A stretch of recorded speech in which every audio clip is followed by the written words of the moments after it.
तनाव अथवा नकारात्मकता या फिर खोई हुई भीतरी शक्ति का छठा प्रमुख कारण है इनकार के बाद इनकार। इनकार तनाव, दुख और मनोदैहिक बीमारियों की जड़ होता है। इनकार किसी व्यक्ति का ऐसा व्यवहार है जो अप्रिय सच्चाई का सामना करने से इनकार कर देता है। जब आप ये स्वीकार नहीं करना चाहते हैं कि आपकी ज़िंदगी का कोई हिस्सा ठीक नहीं है, तो इनकार की सारी अप्रिय स्थितियाँ पैदा हो जाती हैं। आप इनकार में फिसल जाते हैं और ये नाटक करते हैं कि कुछ गड़बड़ नहीं है, सब कुछ सही है। बहरहाल जो मस्तिष्क रेखा में होता है वह शरीर में प्रकट होता है। जब आप इनकार वाले व्यवहार में जुटे रहते हैं तो समय के साथ ये मस्तिष्क रूप से प्रकट होने लगता है। इनकार से अनिद्रा, सिरदर्द, पाचन संबंधी समस्याएं, डिप्रेशन, क्रोध के विस्फोट और अक्सर जुनून जैसी गतिविधियां प्रेरित होती है।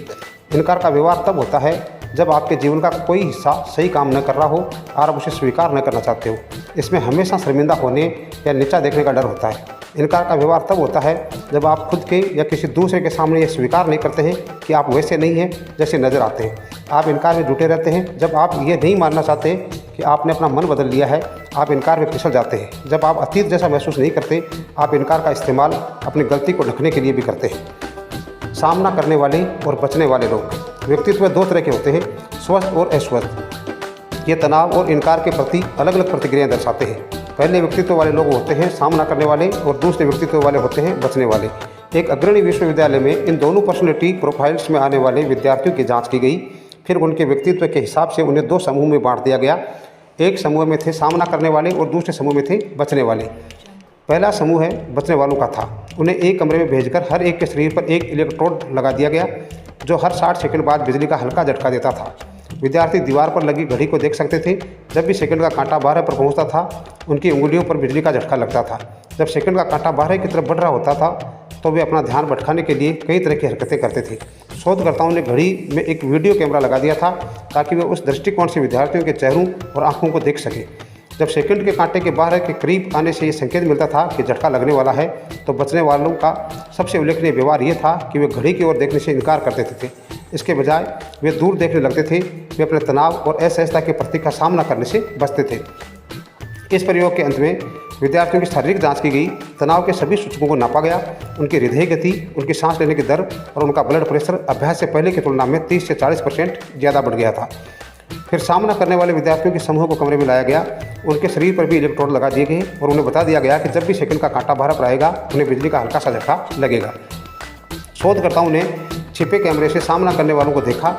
इनमें और बचने वालों के बीच सबसे उल्लेखनीय फर्क ये था, हालांकि सामना करने वाले भी आने वाले झटके से अपने दिमाग को हटाने के लिए ध्यान भटकाने वाला व्यवहार करते रहे, लेकिन जब सेकंड का कांटा 12 के करीब आने लगता था तो वे सभी सीधे घड़ी की तरफ देखते रहते थे और मानसिक रूप से उंगलियों में लगने वाले झटके के लिए तैयार रहते थे। इस प्रयोग के अंत में सामना करने वालों का ब्लड प्रेशर और हृदय गति लगभग उतनी ही रही जितनी कि अभ्यास से पहले की थी। जो लोग अपनी समस्याओं और मुश्किलों का सामना करते हैं वे बचने वालों की तुलना में कहीं ज़्यादा स्वस्थ होते हैं। वे उन लोगों से कहीं ज़्यादा खुश होते हैं जो आशा करते हैं कि समस्याएं अपने आप सुलझ जाएगी और दूर चली जाएगी। आप अपने सामने मौजूद मुश्किलों और चुनौतियों का ईमानदारी से सामना करने के जितने ज़्यादा इच्छुक होंगे उतने ज़्यादा खुश और स्वस्थ रहेंगे। भीतरी शक्ति की कुंजी।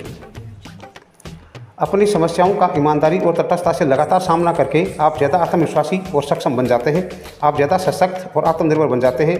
आप अपने ऑफिस या व्यक्तिगत जीवन में अप्रिय स्थितियों से डरना छोड़ देते हैं। आप जीवन का सामना उसी तरह से करते हैं जैसा वह है, उस तरह नहीं जैसा आप उसे देखना चाहते हैं। जब भी आप किसी कारण दुखी या परेशान महसूस करें तो अपने मनोविश्लेषक बनने, भीतरी शांति और बाह्य प्रभावकारिता हासिल करने के लिए आप खुद से एक छोटा सा सवाल पूछ सकते हैं। सबसे पहले तो ये मान लें कि आपकी असंतुष्टि का कारण आपके भीतर है।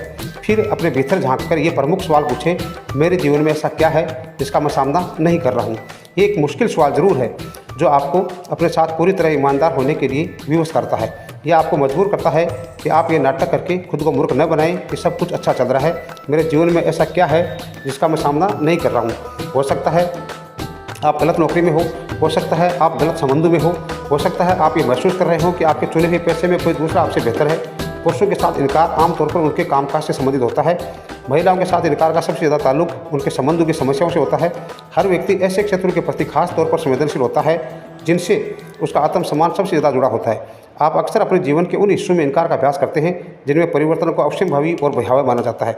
चाहे आपके दुख का कारण जो भी हो, आपको खुद से ये पूछना चाहिए, मेरे जीवन में ऐसा क्या है जिसका मैं सामना नहीं कर रहा हूँ।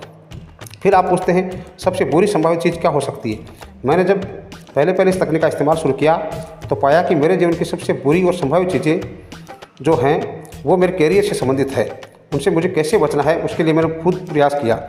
मैं खुद को ईमानदारी से इस सवाल का जवाब देने के लिए मजबूर करता था। बहरहाल इस मामले में मेरा जवाब हमेशा हाँ ही रहा।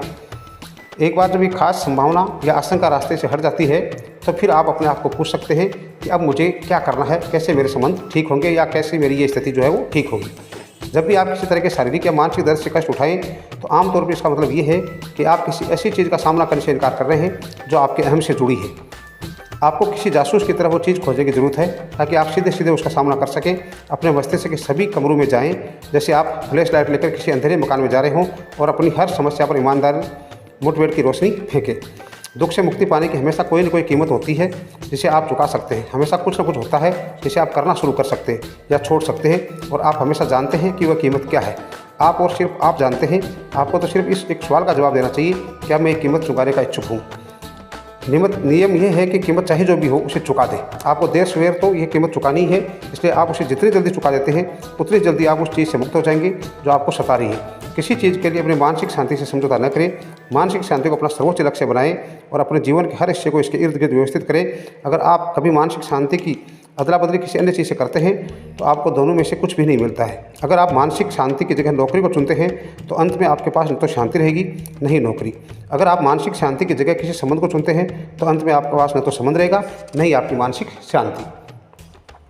ऐसा लगता है कि प्रकृति में ऐसा कुछ है जो मांग करता है कि आप भीतरी शांति के अपने एहसास के प्रति ईमानदार हैं। अगर आप अपने भीतरी पैमानों के प्रति बेईमानी करते हैं तो नतीजे हमेशा कष्ट देंगे। आप हमेशा अंत में कीमत चुकाएंगे और ये कीमत हमेशा किसी भी तात्कालिक लाभ से भारी होगी जो आपके लिए चुकाना बहुत ही मुश्किल होगी।